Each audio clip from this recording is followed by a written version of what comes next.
దయచేసి పల్లెటూర్లలో ఉన్న ఆస్తిని పూర్తిగా అమ్ముకుని పట్టణాలలో స్థిరపడకండి.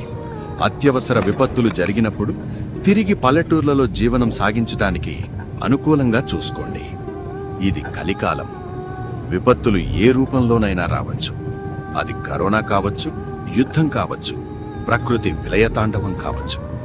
చివరికి మనకు దిక్కు పల్లెటూర్లే. పట్టణాలకు వెళ్ళవద్దు అని చెప్పడం లేదు.